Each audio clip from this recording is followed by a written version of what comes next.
Hello ಎಲ್ಲರಿಗೂ ನಮಸ್ಕಾರ. ಜಬ್ಲಾಗೆ ಸ್ವಾಗತ. ನಾನು ಚಂದ್ರಿಕಾ. ಏನಪ್ಪ ಇಲ್ಲಿಗೆ ಹೊರಟಿದ್ದಾರೆ ಅಂತ ತಿಳ್ಕೊಬೋದು. ಹೌದು, ನಾವು ದಾವಣಗೆರೆಗೆ ಹೋಗ್ತಾ ಇದ್ದೀವಿ. ಯಾಕಂದರೆ ತುಂಬ ದಿನಗಳ ನಂತರದಲ್ಲಿ ನಾವು ದಾವಣಗೆರೆಗೆ ಹೋಗ್ತಾ ಇರೋದು. ಬಟ್ ನಾವು ಅಲ್ಲ, ನಾನು ನಮ್ಮ ಮನೆಯವರು ಅವ್ರ ಊರಿಗೆ ಅಜ್ಜಂಪುರದಲ್ಲಿ ಹೇಳ್ಕೊಂಡು ಅವರು ತೋಟದ ಕೆಲಸ ಇದೆ ಅಂತಂದು ಹೊರಟರು. ನಾನು ಸಹ ಆಫ್ಟರ್ ಲಾಂಗ್ ಟೈಮ್ ಒಂದು 4 ತಿಂಗಳಾದ ಮೇಲೆ ನಾನು ದಾವಣಗೆರೆಗೆ ಬರ್ತಾ ಇರೋದು. ಏನೋ ಒಂಥರ ತುಂಬ ಖುಷಿಯಾಗಿದೆ. 4 ತಿಂಗಳನ್ನೋದು 4 ವರ್ಷಗಳ ನಂತರ ಬರ್ತಿದ್ದೀನಿ ಅನ್ನೋ ಫೀಲ್ ಕೂಡ ಆಯಿತು. ತುಂಬಾ ಎಕ್ಸೈಟ್ಮೆಂಟ್ ಇತ್ತು. ಯಾಕಂದರೆ ಎಲ್ಲರೂ ನೋಡೋ ಒಂದು ಕಾತುರ, ತುಂಬಾ ಖುಷಿ ಆಗ್ತಾಯಿತ್ತು. ಯಾಕಂದರೆ ತುಂಬ ದಿನಗಳಾದಮೇಲೆ ಎಲ್ಲರನ್ನೂ ಮೀಟ್ ಮಾಡ್ತಾ ಇದ್ದೀನಿ, ಹೇಗಿರುತ್ತೆ ಏನು ಅಂತಂದು. ಆದರೂ ತವ್ರ ಮನೆಗೆ ಬರೋದೇ ಒಂಥರ ಖುಷಿ. ಎಷ್ಟು ಚೆನ್ನಾಗಿರುತ್ತೆ ಅಂತ ಅಂದರೆ ಅದು ಹೇಳಲಿಕ್ಕೆ ಆಗಲ್ಲ, ಅಷ್ಟು ಚೆನ್ನಾಗಿರುತ್ತೆ.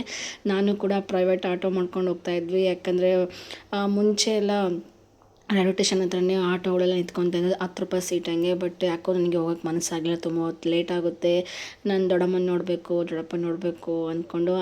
ಅದರಲ್ಲೂ ನಮ್ಮ ಮನೆ ನೋಡಬೇಕು ಅಂತ ತುಂಬಾ ಆಸೆ ಇತ್ತು. ನನಗೆ ಗೊತ್ತಿರಲಿಲ್ಲ, ಸರ್ಪ್ರೈಸಾಗಿ ಅವ್ರಿಗೆ ಹೋಗಿ ಹೇಳೋಣ ಅಂತಂದು. ಬಟ್ ಆಲ್ರೆಡಿ ಅವ್ರಿಗೆಲ್ಲ ನಾನು ಬರ್ತೀನಿ ಅಂತ ಮುಂಚೆನೇ ಗೊತ್ತಿತ್ತು. ಇನ್ನು ಅಮ್ಮ ಮಲ್ಕೊಂಡಿದ್ರು. 6 o'clock ಅನ್ನೋಷ್ಟಕ್ಕೆ ಟ್ರೈನ್ ಕೂಡ ದಾವಣಗೆರೆಗೆ ರೀಚ್ ಆಯಿತು. ನಾನು ಕೂಡ ಸೀದಾ ಮನೆಗೆ ಹೋದೆ. ಅಮ್ಮ ನೋಡ್ತಾ ಇರ್ಬೋದು.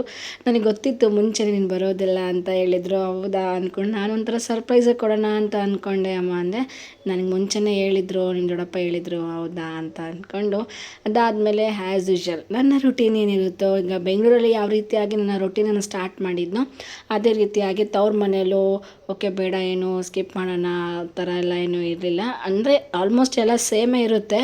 ಬಟ್ ಏನೋ ವೀಡಿಯೋಸ್ ಎಲ್ಲ ಮಾಡ್ಕೊತಾ ಇರಲಿಲ್ಲ. ಬಟ್ ವೀಡಿಯೋ ಮಾಡ್ಕೊಳ್ಳೋಣ ಅಂತ ಅನ್ನಿಸ್ತು. ಯಾಕಂದರೆ ತುಂಬ ಪ್ರಶಾಂತವಾಗಿತ್ತು. ಯಾರೋ ಗಲಾಟೆ ಮಾಡೋ ರೀತಿಯಾಗಿ ಅಣ್ಣನ ಮಕ್ಕಳನ್ನ ಯಾರೂ ಬಂದಿರಲಿಲ್ಲ. ಸೊ ಹಾಗಾಗಿ ಮಾಡ್ತಾ ಹೋಗೋಣ, ಏನು ಕೆಲಸ ಇರುತ್ತೋ ಅದ್ರ ಜೊತೆಗೆ ವೀಡಿಯೋಸ್ನ ಮಾಡ್ಕೊತಾನೆ ಕೆಲಸನ ಮಾಡೋಣ ಅಂದ್ಕೊಂಡೆ. ಬೆಳಗ್ಗೆ ಎದ್ದು ನಾನು ಇಲ್ಲಿ ಮೆಂತೆ ನೀರು ಆಗಿರ್ಬೋದು, ದ್ರಾಕ್ಷಿ ನೀರೆಲ್ಲ ಕುಡಿತಾ ಇರ್ತೀನಿ. ಯಾಕಂದರೆ ನೈಟ್ ನೆನೆಸಿಟ್ಟಿರ್ತಿದ್ದೆ. ಬಟ್ ಇಲ್ಲಿ ಹೋಗಿದ್ದೆ ಮಾರ್ನಿಂಗ್ ಅಲ್ವಾ. ಸೊ ಹಾಗಾಗಿ ನಾನು ಬಿಸಿನೀರಿಗೆ ಸ್ವಲ್ಪ ಅರಶಿನ ಹಾಕ್ಕೊಂಡು ಕಲಿಸ್ಕೊಂಡು ಕುಡಿದೆ. ಎಷ್ಟು ತುಂಬಾ ರಿಲ್ಯಾಕ್ಸ್ ಅನಿಸುತ್ತೆ. ಯಾಕಂದರೆ ಬಾಡಿ ಎಲ್ಲ ಪೇನ್ ಆಗಿರುತ್ತೆ ಊರಿಂದ ಬರೋದ್ರಿಂದನೇ, ಗೊತ್ತಿರ್ಬೋದು. ಆ್ಯಕ್ಚುಲಿ ಟ್ರೈನು ಕಂಪೇರ್ ಮಾಡಿದ್ರೆ ಟ್ರೈನಲ್ಲಿ ಬರೋದು ತುಂಬ ಬೆಸ್ಟ್ ಅನಿಸುತ್ತೆ.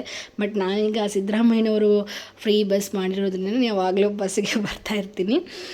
ಬಟ್ ಎಲ್ಲ ಆಲ್ಮೋಸ್ಟ್ ಎಲ್ಲ ಹೆಣ್ಮಕ್ಳು ಅಷ್ಟೇ, ಏನು ಫ್ರೀ ಇದೆ ಅಂತಂದು ಬರ್ತಾ ಇರ್ತಾರೆ. ನಾನು ಕೂಡ ಹಾಗೆ. ಅದು ಹಸ್ಬೆಂಡ್ ನನ್ನ ಕೈಲಂತೂ ಆಗಲ್ಲ, ನೀನು ಬೇಕಾದರೆ ಬಸ್ಗೆ ಹೋಗು, ನಾನು ಟ್ರೈನ್ಗೆ ಬರೋದು ಅಂತ ಹೇಳಿದರು. ಇಲ್ಲ, ನಾನು ನಿಮ್ಮ ಜೊತೆಗೆ ಬರ್ತೀನಿ ಅಂತಂದು ಟ್ರೈನ್ಗೆ ಬಂದೆ. ಇದಾದಮೇಲೆ ನೀರು ಕುಡ್ದಾದ್ಮೇಲೆ ನನ್ನ ಕೆಲಸನ, ಎಲ್ಲೋದ್ರೆ ಹೆಣ್ಮಕ್ಳು ಕೆಲಸ ಮಾಡಲೇಬೇಕಲ್ವ, ಅದು ಮಿಸ್ಸೇ ಇಲ್ಲ. ತವ್ರ ಮನೇಲಿ ಬಂದರೂ ಮಾಡಬೇಕು, ಗಂಡನ ಮನೇಲಿದ್ದರೂ ಮಾಡಬೇಕು, ಯಾರ ಮನೆಗೆ ಹೋದ್ರೂ ಕುತ್ಕೊಂಡಂತೂ ಊಟ ಮಾಡಲಿಕ್ಕೆ ಆಗಲ್ಲ. ಹೆಣ್ಮಕ್ಳಂದ್ಮೇಲೆ ಆಗಲ್ವ, ಪ್ರತಿಯೊಬ್ಬರ ಮನೇಲೂ ಅದೇ, ನಂದಿನ ಸ್ಪೆಷಲ್ ಅಲ್ಲ. ಸೊ ಹಾಗಾಗಿ ಹೋಗಿ 1-2 ದಿವಸ ಇದ್ದರೂ ಸಹ ಅವ್ರಿಗೊಂದು ಸ್ವಲ್ಪ ಹೆಲ್ಪ್ ಮಾಡಬೇಕು ಅಂತಲೂ ಆಸೆ ಇತ್ತು. ಹಾಗಾಗಿ ನಾನು ಅಮ್ಮಗೆ ಎದ್ದೊಳಕ್ಕಿಂತ ಮುಂಚೆನೇ ಮನೆ ಕೆಲಸ ಎಲ್ಲ ಮಾಡಲಿಕ್ಕೆ ಸ್ಟಾರ್ಟ್ ಮಾಡಿದೆ. ಅವ್ರಿಗೂ ಈಗ ಅಪ್ಪ ಅಮ್ಮ ಅಣ್ಣ ಈ 3 ಇರೋದು. ದೊಡ್ಡಮ್ಮಗೂ ಕೂಡ ಸ್ವಲ್ಪ ವಯಸ್ಸಾಗ್ತಾ ಬಂತಲ್ವ, ಅವರು ಸಹ ಕೆಲಸ ಮಾಡಿ ಮಾಡಿ ಮಾಡಿ ಸುಸ್ತಾಗಿರುತ್ತಾರೆ. ಹಾಗಾಗಿ ನಾವಿನ್ನು ಯಂಗ್ಸ್ಟರ್ಸ್ ಅಂತಲೇ ಹೇಳ್ಬೋದು. ಓಕೆ, ನಾವೇ ಎಲ್ಲ ಕೆಲಸ ಮಾಡೋಣ ಅಮ್ಮ ಹೇಳೋಕ್ಕಿಂತ ಮುಂಚೆ ಅಮ್ಮ ಅಂದ್ಕೊಂಡೆ. ಅಮ್ಮನೂ ಕೂಡ ಎದ್ದು ಬಂದರು. ಅವರು ಫ್ರೆಶ್ ಅಪ್ ಆಗಿದ್ದರು. ಡೇಟ್ಸ್ ತಗೊಂಡೋಗಿದ್ದೆ. ಅವರು ಇವೆಲ್ಲ ತಿಂದಿರಲ್ಲ, ಯಾಕಂದರೆ ಗೊತ್ತಲ್ವ ಅವ್ರಿಗೆ ಮನೆ ಜವಾಬ್ದಾರಿ, ಮನೆ ಕೆಲಸ, ಮನೆ ಅಡುಗೆ. ಆಗಿನ ಕಾಲದಲ್ಲಿ ಏನೆಲ್ಲ ಮಾಡ್ತಿದ್ದೋ ಅದಿಷ್ಟು ಮಾಡ್ತಾ ಇರ್ತಿದ್ರು. ಈ ಥರ ಡೇಟ್ಸ್ ಆಗಿರ್ಬೋದು, ಡ್ರೈ ಫ್ರೂಟ್ಸ್ ಆಗಿರ್ಬೋದು, ಇವೆಲ್ಲ ಅವ್ರಿಗೆ ತಿಂದು ರೂಢಿ ಇಲ್ಲ. ನಾನು ಕೊಡ್ತಾ ಇರ್ತೀನಿ ಅವಾಗವಾಗ. ಅವರು ತುಂಬ ಇಷ್ಟಪಟ್ಟು ಖುಷಿಯಿಂದನೇ ತಿಂತಾರೆ. ಇದಾದಮೇಲೆ ಅಮ್ಮಗೆ ರಾಗಿ ಗಂಜಿ ಮಾಡಬೇಕಿತ್ತು. ರಾಗಿ ಗಂಜಿ ಮಾಡಿಕೊಟ್ಟೆ. ಆ್ಯಕ್ಚುಲಿ ಅಮ್ಮಗಿನ್ನ ಅಪ್ಪನೇ ಜಾಸ್ತಿ ಕುಡಿಯೋದು. ಅವ್ರಿಗೇನಿಲ್ಲ ಅಂದರೂ ರಾಗಿ ಗಂಜಿ ಇರಲೇಬೇಕು. ಅದ್ರ ಜೊತೆಗೆ ಮೆಂತ್ಯ ಪೌಡ್ರು ತೊಗೊತಾರೆ ಮಾರ್ನಿಂಗು. ಅದಾದಮೇಲೆ ಮುಂಚೆ ಅವರು ಹಾಗಲಕಾಯಿ ಜ್ಯೂಸ್ ತೊಗೊತಿದ್ರು, ಯಾಕಂದರೆ ಶುಗರ್ ಪೇಷಂಟ್ ಅಲ್ವಾ. ಬಟ್ ಅವರು ಶುಗರ್ ಪೇಷಂಟ್ ಅನ್ನೋಕ್ಕಿಂತ ತುಂಬ ಬ್ಯಾಲೆನ್ಸಾಗಿ ಊಟ ಮಾಡ್ತಾರೆ. ಅದು ಒಂದು ಖುಷಿ. ನಮ್ಮ ದೊಡ್ಡಪ್ಪ ಆಲ್ಮೋಸ್ಟ್ 70 ವರ್ಷ ಹತ್ರ ಇದೆ, ಆದ್ರೂ ತುಂಬ ಸ್ಟ್ರಾಂಗ್ ಆಗಿದ್ದಾರೆ. ಅಂದರೆ ಬಾಡಿ ವೀಕ್ ಆಗಿದೆ, ಬಟ್ ಸ್ಟ್ರಾಂಗ್ ಇದ್ದಾರೆ. ಸ್ಟ್ರಾಂಗ್ ಇರೋಕ್ಕೆ ಕಾರಣ ಏನಪ್ಪ ಅಂದರೆ ಅವರು ತಗೊಳ್ಳೋ ಅಂತಹ ಒಂದು ಫುಡ್ಡು ಅಷ್ಟು ಕರೆಕ್ಟಾಗಿರುತ್ತೆ. ಇದಾದಮೇಲೆ ಅಪ್ಪ ಗಂಜಿ ಮಾಡಿಕೊಟ್ಮೇಲೆ ಅಮ್ಮಗೂ ನಾನು ಶುಂಠಿ ಟೀ ಮಾಡಿಕೊಟ್ಟೆ. ಅದಾದಮೇಲೆ ಏನು ಮಾಡಬೇಕು ಅಂತ ಅಂದೆ. ಏನಾದರೂ ಮಾಡು, ನಿನಗೇನು ಇಷ್ಟನೋ ಅದು ಅಂದರು. ಮನೆಗೆ ಏನಿತ್ತು ಐಟಮ್ಸ್ ಎಲ್ಲ ತೊಗೊಂಡು ನಾನು ಬೆಂಗಳೂರಿಂದನೇ ಸ್ವಲ್ಪ ತರಕಾರಿ ರೇಟೆಲ್ಲ ಕಡಿಮೆ ಇತ್ತಲ್ವ, ಹಾಗಾಗಿ ಎಲ್ಲನೂ ಇಲ್ಲಿಂದ ತಗೊಂಡೋಗಿದ್ದೆ. ಅದು ಸ್ವಲ್ಪ ದೂರ ಇದೆ ದಾವಣಗೆರೆಯಲ್ಲಿ. ಅವರು ಮೇನ್ ರೋಡಲ್ಲಿ ಇರೋದ್ರಿಂದ ಯಾವುದೇ ರೀತಿಯಾದಂಥ ಶಾಪ್ಸು ಅಂದರೆ ತರಕಾರಿ ಅಂಗಡಿಗಳು ಎಲ್ಲೂ ಇಲ್ಲ, ತುಂಬ ಹತ್ರ ಇಲ್ಲ. ಕಿರಾಣಿ ಅಂಗಡಿಗಳು ತುಂಬ ದೂರ ಇದ್ದಾವೆ. ಅದಕ್ಕೋಸ್ಕರ ನಾನೇ ಇಲ್ಲಿಂದನೇ ಎಲ್ಲ ತಗೊಂಡೋಗಿದ್ದೆ. ಹಾಗಾಗಿ ವೆಜಿಟೇಬಲ್ ಪಲಾವ್ ಮಾಡ್ತೀನಿ ಅಂದರೆ ಸರಿ ಮಾಡು ಅಂತಂದರು.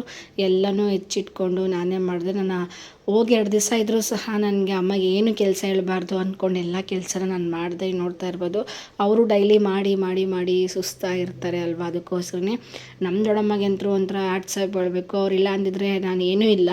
ನಾನೀಗ ನಿಮ್ಮ ಮುಂದೆ ನಿಂತ್ಕೊಂಡು ಮಾತಾಡಲಿಕ್ಕೂ ಅಥವಾ ಕ್ಯಾಮ್ರಾ ಮುಂದೆ ಬಂದು ಮಾತಾಡಲಿಕ್ಕೂ ನನಗೆ ಸಾಧ್ಯ ಆಗ್ತಾ ಇರಲಿಲ್ಲ. ಅವ್ರ ಕೈಲಾಗದಷ್ಟು ನನಗೆ ಒಂದು ಶಿಕ್ಷಣ ಕೊಡಿಸಿದ್ದಾರೆ, ಮನೇಲಿ ಇಟ್ಕೊಂಡು ಊಟ ಹಾಕಿದ್ದಾರೆ. ತುಂಬ ಚೆನ್ನಾಗಿ ಅವ್ರ ಕೈಲಾದಷ್ಟು ಎಷ್ಟು ಸಾಧ್ಯನೋ ಅಷ್ಟು ಮಾಡಿದ್ದಾರೆ. ಅದೊಂಥರ ನನಗೆ ಖುಷಿ ಅನಿಸುತ್ತೆ. ಅದು ನಾನು ಸಾಯೋವರೆಗೂ ಅವ್ರ ಋಣ ತೀರ್ಸೋಕ್ಕಾಗಲ್ಲ. ಅದ್ರ ಪೂರ್ವಕವಾಗಿ ನಾವು ಒಂದಿಷ್ಟು ಬೆರಳೆಣಿಕೆಯಷ್ಟು ಅಂತಾರಲ್ವ, ದುಡ್ಡಿನ ಸಹಾಯ ಈಗ ಸದ್ಯಕ್ಕೆ ಮುಂಚೆನ ಅಷ್ಟು ಇಷ್ಟ ಮಾಡ್ತಾಯಿದ್ದೆ. ಬಟ್ ಇತ್ತೀಚೆಗೆ ನಾನು ಕೆಲಸ ಬಿಟ್ಟಿರೋದ್ರಿಂದ ದುಡ್ಡಿನ ಸಹಾಯ ಆಗದೇ ಇದ್ದರೂ ಸಹ ನನ್ನ ಕೈಲಾಗಷ್ಟು ಏನೋ ಒಂದು ಸಣ್ಣ ಪುಟ್ಟ ಮಾಡ್ತಾಯಿರ್ತೀನಿ. ಅವರು ಇದೆಲ್ಲ ಏನು ಬೇಡ ಅಂತಿರ್ತಾರೆ, ಬಟ್ ಆದರೂ ನಮ್ಮ ಮನಸ್ಸಿಗೆ ಒಪ್ಪಬೇಕಲ್ವ. ಅವರು ಖುಷಿಯಾಗಿರ್ಬೇಕು. ನಾನು ಇಷ್ಟು ಖುಷಿಯಾಗಿದ್ದೀನಿ, ನನ್ನ ಹಸ್ಬೆಂಡ್ ಜೊತೆ ತುಂಬ ಚೆನ್ನಾಗಿದ್ದೀನಿ ಅಂತಂದರೆ ಅದಕ್ಕೆ ಮೇನ್ ರೀಸನ್ ನಮ್ಮ ದೊಡ್ಡಪ್ಪ ದೊಡ್ಡಮ್ಮ. ಸೊ ಹಾಗಾಗಿ ಅವರು ಸಹ ನಮ್ಮ ಜೊತೆಗೆ ನಾವು ಖುಷಿಯಾಗಿರೋದಲ್ಲದೆ ಅವರು ಸಹ ಖುಷಿಯಾಗಿರಬೇಕು. ನಮ್ಮ ಸುತ್ತಮುತ್ತ ಇರುವಂಥ ಎಲ್ಲ ಪ್ರತಿಯೊಬ್ಬರಾಗಿರ್ಬೋದು ಖುಷಿಯಾಗಿರಬೇಕು. ಅದರಲ್ಲೂ ಮೇನ್ ಫ್ಯಾಮಿಲಿ ಫಸ್ಟು ನಾವು ಫ್ಯಾಮಿಲಿ ಖುಷಿಯಾಗಿ ಇಟ್ಕೊಂಡು ನೋಡಿದಾಗ ನಂತರದಲ್ಲಿ ಔಟ್ಸೈಡರನ್ನು ಖುಷಿ ಪಡ್ಸೋಕ್ಕೆ ಸಾಧ್ಯ. ಮನೆಯವ್ರ ಜೊತೆಗೆ ತುಂಬಾ ಯಾರ ಹತ್ರ ಮಾತಾಡದೆ ಅವ್ರ ಖುಷಿನ ಬಯಸ್ದೆ ನಾವು ಬೇರೆ ಖುಷಿ ಬಯಸೋದ್ರಿಂದ ಅದೇನು ಅಷ್ಟಾಗಿ ಒಳ್ಳೇದು ಅದು ಒಂಥರ ಚೆನ್ನಾಗೂ ಅನಿಸಲ್ಲ. ಮೇಯ್ನಾಗಿ ಫ್ಯಾಮಿಲಿ ಜೊತೆ ಚೆನ್ನಾಗಿರಬೇಕು. ಮೇಯ್ನಾಗಿ ಅದೊಂಥರ ನನಗೆ ತುಂಬಾ ಖುಷಿ. ನಾನಂತರೂ ಯಾರೂ ಮಾತಾಡಿಸಿಲ್ಲ ಅಂದ್ರ ಮೇಲೆ ಬಿದ್ದು ಮಾತಾಡ್ತೀನಿ. ಅದು ಫ್ಯಾಮಿಲಿ ನಾನು ತುಂಬ ಹಚ್ಕೊಂಡಂಥವ್ರು. ಯಾಕಂದರೆ ನನಗೆ ಶಿಕ್ಷಣ ಆಗಿರ್ಬೋದು ಅಥವಾ ನಾನು ಒಂದು ಎಜುಕೇಟೆಡ್ ಪರ್ಸನ್ ಆಗೋಕ್ಕೆ ಸಾಧ್ಯ ಆಗಿದೆ ಅಂದರೆ ಇವರಿಂದನೇ. ಸೊ ಹಾಗಾಗಿ ನನಗೆ ಇವ್ರ ಮೇಲೆ ತುಂಬಾ ಇಷ್ಟ. ಐ ಲವ್ ಯು ಅಪ್ಪ ಅಮ್ಮ. ಮೇಯ್ನಾಗಿ ಅಪ್ಪ ಅಮ್ಮನೇ, ದೊಡ್ಡಮ್ಮ ಇವ್ರಿಗೆ ನನ್ನ ಅಪ್ಪ ಅಮ್ಮನೇ ಅನ್ನೋದು. ಇದಾದಮೇಲೆ ನಾನು ಬಂದಿದ್ದೀನಿ ಅಂತ ನನ್ನ ತಂಗಿಗೆ ಗೊತ್ತಾಯಿತು. ಅವಳು ಸಹ ಅವ್ರ ಫ್ಯಾಮಿಲಿ ಸಮೇತನ ಬಂದಿದ್ಲು. ಅವರು ಒಂದು ಸ್ವೀಟೀಸ್ ಹಾಕಿದ್ದಾರೆ. ಎಷ್ಟು ಚೆಂದ ಇದೆ ನನಗಂತೂ ಅದು ನೋಡಿಬಿಟ್ಟು ತುಂಬಾ ಖುಷಿ ಆಯಿತು. ಇದಾದಮೇಲೆ ನನ್ನ ಮಗಳು ಬರ್ತಾ ಇದ್ದಾಳೆ, ವಿಡಿಯೋ ಮಾಡ್ಕೊತಾ ಇದ್ದೀನಿ. ಎಷ್ಟು ತೆಳ್ಳಗಾಗಿದ್ದಾಳೆ ಅಂದರೆ ತುಂಬಾ ಬೇಜಾರಾಗೋಗಿತ್ತು ನನಗೆ. ಏನಪ್ಪ ಈ ಹುಡುಗಿ, ಅದ್ರ ಮಕ್ಕಳು ಬೆಳೀತಾ ನಂಗೆ ಅಂತ ಅನಿಸ್ಬಿಡುತ್ತೆ. ಎಷ್ಟು ಒಂದು ಚಿಕ್ಕ ಪುಟ್ಟ ಮಗು ಇದ್ದಾಗ ಒಂದು 3 ತಿಂಗಳು 4 ತಿಂಗಳು ಆಲ್ಮೋಸ್ಟ್ 1 ಇಯರ್ ಇರೋ ತನಕನೂ ಎಷ್ಟು ಗೊಂಬೆ ಥರ ಇದ್ಲು, ದಪ್ಪಗೆ ಚೆಂದ ಇದ್ಲು. ಆದರೆ ಈಗಂತರೂ ತುಂಬ ಬೇಜಾರಾಗುತ್ತೆ. ಸ್ವೀಟಿ ಜೊತೆಗೆ ತುಂಬ ತರಲೆ ಮಾಡ್ತಾಯಿದ್ದೆ. ಅವಳು ಬೊಗಳ್ತಾನೆ ಇದ್ಲು. ಯಾಕಂದರೆ ಕಟ್ಟಾಕಿದ್ದೀವಲ್ಲ, ಅವಳನ್ನ ಫ್ರೀಯಾಗಿ ಬಿಡಬೇಕು. ಅವ್ರ ಮನೆಯಲ್ಲ ಅವಳನ್ನ ಫ್ರೀಯಾಗಿ ಬಿಡ್ತಾರೆ. ಹಾಗಾಗಿ ನಾನು ಅದ್ರ ಜೊತೆಗೆ ಸ್ವಲ್ಪ ತರಲೆ ಮಾಡ್ತಿದ್ದೆ. ಅದಾದಮೇಲೆ ನನ್ನ ಅಳಿಯನೂ ಕೂಡ ಬಂದಿದ್ದ. ನಾನು ಬಂದೆ ಅಂತಷ್ಟೇ ಪ್ರತಿಯೊಬ್ಬರೂ ಮನೆಗೆ ಬಂದುಬಿಡ್ತಾರೆ ನೋಡಿ. ಟ್ರೈಪಾಡ್ ಇಲ್ಲದೆ ಕಾರಣದಿಂದಾಗಿ ನಾನು ಸೆಲ್ಫಿ ಸ್ಟಿಕ್ನ ಯಾವುದ್ರಲ್ಲಿ ಇಟ್ಟು ಮಾಡ್ತಾಯಿದ್ದೀನಿ ಅಂತಂದು. ಅಕ್ಕಿ ಡಬ್ಬೆ ಇರುತ್ತೆ ಗೊತ್ತಾ, ನಮ್ಮ ಕಡೆಯಲ್ಲಿ ಸ್ಟೀಲ್ನ ಜಾಸ್ತಿ ಯೂಸ್ ಮಾಡ್ತಾರೆ. ಅದರಲ್ಲಿ ಅಕ್ಕಿ ಹಾಕಿಟ್ಟಿತ್ತು ದೊಡ್ಡಮ್ಮ.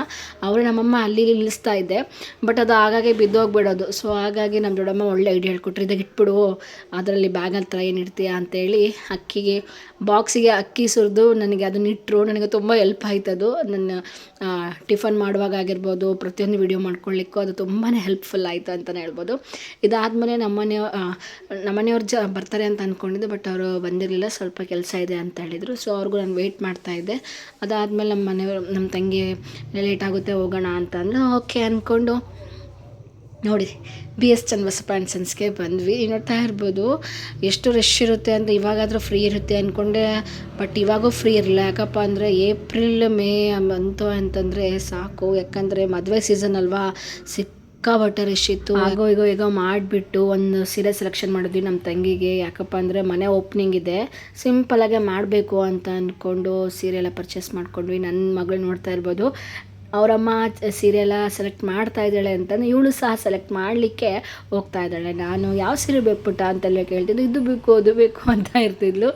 ನೋಡ್ತಾ ಇರ್ಬೋದು ಎಷ್ಟು ಚೆನ್ನಾಗಿ ಅನಿಸುತ್ತಲ್ವ ಮಕ್ಕಳ ಜೊತೆಗೆ ಇರೋದು. ಇದಾದಮೇಲೆ ಅವಳಿಗೆ ಬೊಂಬೆ ಸೆಲೆಕ್ಷನ್ ಮಾಡೋಕ್ಕೆ ಹೋಗಿದ್ವಿ. ಬಟ್ ಅವಳಿಗೆ ಅದೇ ಗೊಂಬೆ ಬೇಕು ಅಂತಿದ್ಲು. ಆ ಗೊಂಬೆ ಇಸ್ಕೊಂಡು ಪಪ್ಪ ಎಲ್ಲ ಕೊಟ್ಲು. ಅದಾದಮೇಲೆ ಮತ್ತೆ ಬೇರೆ ಕಡೆ ಹೋಗಿದ್ವಿ. ಅಲ್ಲಿರುವಂಥ ಅಣ್ಣ ತೋರಿಸ್ತಾ ಇದ್ದಾರೆ, ನೋಡ್ತಾ ಇರ್ಬೋದು ಅವರೇ ಎದುರು ಬಿಟ್ಟರು ಅವಳು ಮಾಡೋದು ನೋಡಿ. ಆ ಥರ ಎಲ್ಲ ಇತ್ತು. ಕೆಲವೊಂದು ಮೆಮೊರೀಸ್ ಎಷ್ಟು ಖುಷಿ ಕೊಡುತ್ತೆ ಅಂದಾಗ ನನಗೆ ಒಂಥರ ತುಂಬ ಆಲ್ಮೋಸ್ಟ್ 1 ವೀಕ್ ಆದಮೇಲೆ ನಾನು ವೀಡಿಯೋಸ್ ಮಾಡ್ತಾಯಿದ್ದೀನಿ. ತುಂಬಾ ಖುಷಿ ಆಗುತ್ತೆ ಈ ಥರ ಎಲ್ಲ ಮಾಡಿಟ್ಕೊಂಡಾಗ. ಈಗ ಅನಿಸುತ್ತೆ ಯಾವ ರೀತಿಯಾಗಿದೆ ಅಲ್ವಾ ಅಂತಂದು. ಇದಾದಮೇಲೆ ಎಲ್ಲ ಶಾಪಿಂಗ್ ಎಲ್ಲ ಮುಗೀತು. ಕಬ್ನಾಲು ಕುಡಿದ್ವಿ. ಅವಳಿಗೆ ಅದು ಕುಡಿಯೋಕ್ಕೆ ಸರಿ ಅನ್ನಿಸ್ಲಿಲ್ಲ ಅಂತಂದು ಮತ್ತೆ ಇಲ್ಲಿ ಬಂದು ಮ್ಯಾಂಗೋ ಲಸ್ಸಿ ತೊಗೊಂಡು ಕುಡಿತಾ ಇದ್ಲು. ಅವಳು ನನ್ನ ಮಗಳಂತರೂ ತುಂಬ ತರಲೆ ಮಾಡ್ತಾಯಿದ್ಲು. ಚಾಕ್ಲೇಟ್ ಕೊಡು ಕೊಡು ಅಂದರೆ ಬೇರೆ ಮಕ್ಳು ಕೊಡ್ತಾರಿಲ್ಲ ಗೊತ್ತಿಲ್ಲ, ಬಟ್ ನನ್ನ ಮಗಳು ಮಾತ್ರ ನನಗೆ ಕೊಟ್ಟಳು. ಇದೆಲ್ಲ ಆದಮೇಲೆ ಅರುಣೋದಯದಲ್ಲಿ ಕಲೆಕ್ಷನ್ಸ್ ತುಂಬ ಚೆನ್ನಾಗಿದೆ ಅಂತ ಹೇಳಿದರು. ನಾನು ಜುಡಿಯೋಗೆ ಹೋದೆ. ಜುಡಿಯೋದಲ್ಲಿ ತುಂಬ ಚೆನ್ನಾಗಿತ್ತು, ಬಟ್ ತುಂಬ 1000 ಮೇಲೆ ಇತ್ತು ಈ ಸಲ. ಬಟ್ ಬಜೆಟ್ ಫ್ರೆಂಡ್ಲಿ ಅಂತಲೇ ಹೇಳ್ಬೋದು. ಆದರೂ ಸಹ ಈ ಸಲ ಯಾಕೋ ದಾವಣಗೆರೆಯಲ್ಲಿ ಅಷ್ಟು ಇಷ್ಟ ಆಗಲಿಲ್ಲ. ಅದಕ್ಕೋಸ್ಕರನೇ ಅರುಣೋದಯಕ್ಕೆ ಹೋಗಿದ್ವಿ. ತುಂಬಾ ಚೆನ್ನಾಗಿತ್ತು. ಅಲ್ಲಿ ಸಹ ಒಂದೆರಡು ಬಟ್ಟೆನ ಪರ್ಚೇಸ್ ಮಾಡ್ಕೊಂಡು ಬಂದ್ವಿ. ಫೈನಲಾಗಿ ಮತ್ತೆ ಮನೆಗೆ ಬಂದಾದಮೇಲೆ ಸ್ವೀಟಿ ಫುಲ್ಲು ಕೋಪದಲ್ಲೇ ಇದ್ಲು. ಯಾಕಂದರೆ ಬಿಟ್ಟೋಗ್ಬಿಟ್ಟಿದ್ವಲ್ಲ, ಒಂದು 3 hours ಇಲ್ಲದೆ ಇದ್ದರೆ ಮಕ್ಕಳು ಸುಮ್ಮನೆ ಇರ್ತಾರಲ್ಲ ಗೊತ್ತಿಲ್ಲ. ಸಾಕಿದ ನಾಯಿಗಳು ಅಂತರೂ ಯಪ್ಪ ಎಷ್ಟು ಜೀವ ಮಾಡ್ತವೆ ಅಂತಂದರೆ, ನಾನೇನು ಅದ್ರ ಜೊತೆಗೆ ಅಷ್ಟಾಗಿ ಇಲ್ಲ. ಬಟ್ ನನಗೆ ಅದಕ್ಕೆ ಒಂದಿಷ್ಟು ನೀರು ಕುಡ್ಸೋಕ್ಕೆ, ಅಂದರೆ ನೀರಿಟ್ಟೆ ಕುಡಿಲಿಕ್ಕೆ, ಊಟ ಹಾಕ್ತೆ. ಆ ಒಂದು ತಾಸದ ಒಂದು ಪ್ರೀತಿ ವಿಶ್ವಾಸ ಅದು ನಾನು ಬರೋವರೆಗೂ ಯಾವ್ದು ರೀತಿಯಾಗಿ ಮಾಡ್ತು ಅಂತಂದ್ರೆ, ನಾನು ಹೋದ ತಕ್ಷಣ ಅಳಲಿಕ್ಕೆ ಸ್ಟಾರ್ಟ್ ಮಾಡ್ತಾಯಿತ್ತು. ಸೊ ಹಾಗಾಗಿ ಅದ್ರ ಮುಂದೆ ನಿಂತ್ಕೊಂಡೆ. ನೀವು ನೋಡ್ತಾ ಇರ್ಬೋದು ಎಷ್ಟು ಇದು ಮಾಡುತ್ತೆ ಅಂತಂದು ಒಂಥರ ಖುಷಿಯಾಗುತ್ತೆ. ಅದಕ್ಕೋಸ್ಕರ ಪ್ರತಿಯೊಬ್ಬರು ಸಹ ಅವ್ರ ಮನೆಯಲ್ಲಿ ನಾಯಿ ಸಾಕೋದು ಯಾಕಪ್ಪ ಅಂದರೆ ಇದೇ ಒಂದು ಕಾರಣಕ್ಕೆ ಅನಿಸುತ್ತೆ. ಪ್ರೀತಿ ವಿಶ್ವಾಸ ಎಲ್ಲ ತುಂಬ ಚೆನ್ನಾಗಿ ಸಿಗುತ್ತೆ. ಅದರಲ್ಲೂ ಮೇನಾಗಿ ನಿಯತ್ತಾಗಿರುತ್ತೆ ಅಂತಲೇ ಹೇಳ್ಬೋದು. ಸೊ ಇದೆಲ್ಲ ಮುಗಿಸ್ಕೊಂಡು ಮತ್ತೆ ನಾವು ಹೋದ್ವಿ. ಎಲ್ಲಿಗೋ ಹೊರಗಡೆ ಹೋಗ್ಬೇಕಿತ್ತು, ನಮ್ಮ ತಂಗಿದೇನೋ ಕೆಲಸ ಇತ್ತು ಅಂತಂದು. ನೋಡಿ ಮರಗಳೆಲ್ಲ ಎಷ್ಟು ಚೆಂದ ಕಾಣಿಸ್ತಿದ್ದಾವೆಲ್ಲ ರೋಡಲ್ಲಿ ಪ್ರತಿಯೊಂದು ರೋಡಲ್ಲಿ ಈ ಥರ ಮರಗಳು ಇದ್ದರೆ ಯಾವುದೇ ರೀತಿಯಾದಂಥ ಅಪಾಯಗಳು ಆಗೋದಿಲ್ಲ. ಯಾಕಂದರೆ ಮುಂದಿನ ಜೀವನ, ಮುಂದಿನ ಪೀಳಿಗೆಗೋಸ್ಕರ ಈಗ ಪ್ರತಿಯೊಬ್ಬರು ಮರ ನೆಡುವಂಥದ್ದಾಗಿರ್ಬೋದು, ಗಿಡ ನೆಡುವಂಥದ್ದಾಗಿರ್ಬೋದು, ಆ ಗಿಡ ಮರವಾಗಿ ಬೆಳೆದು ಪ್ರತಿಯೊಬ್ಬರಿಗೂ ಸಹ ಒಂದು ಗಾಳಿ ಬೆಳಕು ಒಂಥರ ಚೆನ್ನಾಗಿರುತ್ತೆ ಇದೆಲ್ಲ ಕೊಟ್ಟಾಗ, ಹೌದಾ ಅಲ್ವಾ? ಸೊ ಬಟ್ ಏನಪ್ಪ ಅಂದರೆ ಈಗ ಸ್ಮಾರ್ಟ್ ಸಿಟಿ ಆಗ್ತಾಯಿದ್ರು ಸಹ ಅಲ್ಲಲ್ಲಿ ಇಲ್ಲಿ ಸ್ವಲ್ಪ ಮರ ಗಿಡಗಳು ಕಾಣಿಸ್ತಾ ಇದ್ದಾವೆ ಪ್ರತಿಯೊಂದು ಕಡೆ. ಯಾಕಂದರೆ ಪ್ರತಿಯೊಬ್ಬರು ಮುಂಜಾಗ್ರತವಾಗಿ ಎಚ್ಚರ ವಹಿಸ್ಕೊಂಡು ಈ ಥರ ಎಲ್ಲ ಮಾಡಲೇಬೇಕಾಗುತ್ತೆ. ಪ್ರತಿಯೊಬ್ಬರು ಅವ್ರ ಮನೆಗೆ ಒಂದು ಚಿಕ್ಕದಾದಂಥ ಒಂದು ಗಿಡ ನೆಟ್ಟಾಗ ಅದು ಮುಂದಿನ ಪೀಳಿಗೆಗೆ ಒಂದು ದೊಡ್ಡದಾದಂಥ ಮರವನ್ನು ಕೊಟ್ಟು ಅದನ್ನು ಉತ್ತಮವಾದಂತಹ ಗಾಳಿ ಬೆಳಕನ್ನು ಕೊಡುತ್ತೆ. ಅದರಿಂದ ಪ್ರತಿಯೊಬ್ಬರು ಸಹ ಉತ್ತಮವಾದಂಥ ಜೀವನ ಸಾಗಿಸ್ಬೋದು ಅಲ್ವಾ? ನೀವೇನು ಹೇಳ್ತೀರಾ? ಸೊ ಇದಾದಮೇಲೆ ಮತ್ತೆ ಎಲ್ಲ ಮುಗಿಸ್ಕೊಂಡು ಈ ಒನ್ ಡೇ ಕಂಪ್ಲೀಟೇ ಆಗೋಯಿತು. ನೋಡ್ತಾ ಇರ್ಬೋದು. ಇದಾದಮೇಲೆ ನಮ್ಮ ತಂಗಿ ಅಂತ ಸ್ಟೇ ಆಗೋಲ್ಲ, ಅವಳು ಸಹ ಮನೆಗೆ ಹೊರಡ್ತೀನಿ ಅಂತೆಲ್ಲ ಹೇಳ್ಬಿಟ್ಟು ರೆಡಿ ಆಗಿಬಿಟ್ಟು ಹೋದ್ಲು. ಅದಾದಮೇಲೆ ತಿರ್ಗಿ ದಿವಸ ಬಂದು ಮತ್ತೆ ಅದೇ ಆ್ಯಸ್ ಯೂಶ್ವಲ್ ಎಲ್ಲ ಕೆಲಸ ಮುಗಿಸ್ಕೊಂಡು ನನ್ನ ತಂಗಿ ಕಾಲ್ ಮಾಡಿದೆ, ಅವಳು ಬಂದು. ನನ್ನ ಫ್ರೆಂಡ್ಗೆ ಮಗು ಆಗಿತ್ತು, ಹೆಣ್ಣು ಪಾಪು. ನನ್ನ ಫ್ರೆಂಡ್ ತಂಗಿ ಅಂತಲೇ ಹೇಳ್ಬೋದು. ಫ್ರೆಂಡಿಗೂ ಗಂಡು ಪಾಪು ಆಗಿದೆ, ಅವ್ರ ತಂಗಿಗೆ ಹೆಣ್ಣು ಪಾಪು ಆಗಿದೆ. ನೋಡ್ತಾ ಇದ್ದೆ ಎಷ್ಟು ಖುಷಿ ಅನ್ನಿಸ್ತಿತ್ತು ಅಂದರೆ, ನನ್ನ ಮಗಳಂತರೂ ಅವಳೇ ಒಂದು ಪುಟ್ಟ ಮಗು, ಆದರೆ ಆ ಮಗುನ ಇನ್ನೂ ಎಷ್ಟು ಇಷ್ಟಪಡ್ತಾಯಿದ್ಲು, ಜೀವ ಮಾಡ್ತಾಯಿದ್ಲು ಅಂದರೆ ನಾವು ಮುಟ್ಟಲಿಕ್ಕೆ ಭಯಪಡ್ತೀವಿ, ಎಲ್ಲಿ ಎಳ್ದು ಬೀಳ್ತಾಳೋ ಅಂತಂದು. ಬಟ್ ಆದರೆ ಅವಳು ತುಂಬಾ ಪ್ರೀತಿಯಿಂದ ಮಾತಾಡಿಸ್ತಾ ಇದ್ಲು, ಮುದ್ದು ಕೊಡ್ತಾ ಇದ್ಲು. ನನಗಿಂತ ತುಂಬ ಖುಷಿ ಆಗ್ತಾಯಿತ್ತು. ನೀವು ನೋಡ್ತಾ ಇರ್ಬೋದು ಎಷ್ಟು ಚೆನ್ನಾಗಿ ಅನಿಸುತ್ತೆ ಅಲ್ವಾ? ಮನೇಲಿ ಮಕ್ಕಳಿದ್ರೆ ಒಂಥರ ಎಷ್ಟು ಚೆನ್ನಾಗಿ ಅನಿಸುತ್ತೆ ಅಂತ ಅಂದಾಗ. ಬಟ್ ನನಗೊಂದು ಸ್ವಲ್ಪ ಬೇಜಾರಾಗುತ್ತೆ. ಬಟ್ ಮುಂದೆ ಚೆನ್ನಾಗಿ ಆಗಬೇಕು, ನಮ್ಮ ಹೆಲ್ತ್ ಚೆನ್ನಾಗಿರಬೇಕು ಅಂದರೆ ಡಾಕ್ಟ್ರ್ ಹೇಳ್ದಂಗೆ ನಾವು ಕೇಳಬೇಕಾಗುತ್ತೆ. ಸೊ ಹಾಗಾಗಿ ಇದೆಲ್ಲ ಮುಗಿಸ್ಕೊಂಡು ಫ್ರೆಂಡ್ ಮನೆಗೆ ಹೋಗಿ ಅದಾದಮೇಲೆ ಸೀದಾ ಅತ್ತಿಗೆ ಮನೆಗೆ ಬಂದು ಅವ್ರ ಜೊತೆಗೆ ಸ್ವಲ್ಪ ಟೈಮ್ ಸ್ಪೆಂಡ್ ಮಾಡಿ ಅವ್ರ ಮದುವೆ ಫೋಟೋಸ್ ಎಲ್ಲ ನೋಡಿ, ನಮ್ಮ ಒಂದು ಕೆಲವೊಂದಿಷ್ಟು ಫೋಟೋಸ್ಗಳನ್ನ ಕಲೆಕ್ಟ್ ಮಾಡಿಕೊಂಡು ಅವ್ರ ಜೊತೆ ಮಾತಾಡ್ತಾ ಟೈಮ್ ಸ್ಪೆಂಡ್ ಮಾಡಿಕೊಂಡು ಫೈನಲಾಗಿ ಊಟ ಎಲ್ಲ ಮಾಡಿಕೊಂಡು ಸೀದಾ ಅಮ್ಮನ ಮನೆಗೆ ಬಂದೆ. ಅಮ್ಮನ ಜೊತೆ ಮಾತಾಡ್ತಾ ಕೆಲವೊಂದು ರೀಲ್ಸ್ನ ಬೇರೆ ಅಣ್ಣನ ಮೊಬೈಲಲ್ಲಿ ನೋಡ್ತಾ, ಜೊತೆಗೆ ಲೆಮನ್ ಜ್ಯೂಸ್ ಕುಡಿದು ಫೈನಲ್ ಆಗಿ. ಸೊ ಇದಾಗಿತ್ತು ನನ್ನ ದಾವಣಗೆರೆಯಲ್ಲಿ ಕಳೆದಂತಹ ಒಂದು ಫ್ಯಾಮಿಲಿ ವ್ಲಾಗ್ ಅಂತಲೇ ಹೇಳ್ಬೋದು. ಯಾರಿಗೆಲ್ಲ ಈ ವ್ಲಾಗ್ ಇಷ್ಟ ಆಗಿದೆ ಪ್ಲೀಸ್ ಲೈಕ್ ಮಾಡಿ, ಶೇರ್ ಮಾಡಿ, ಸಬ್ಸ್ಕ್ರೈಬ್ ಮಾಡಿ ಅಂತ ಹೇಳ್ತಾ ಇವತ್ತಿನ ವ್ಲಾಗ್ ಮುಗಿಸ್ತಾ ಇದ್ದೀನಿ. ಯಾವುದೇ ರೀತಿಯಾಗಿ ನ್ಯೂಸ್ ಅಪ್ಡೇಟ್ ತಂದಿಲ್ಲ, ಮುಂದೆ ತರ್ತೀನಿ ಅಂತ ಹೇಳ್ತಾ ಎಲ್ಲರಿಗೂ ಟೇಕ್ ಕೇರ್, ಬೈ ಬಾಯ್, ನಮಸ್ಕಾರ.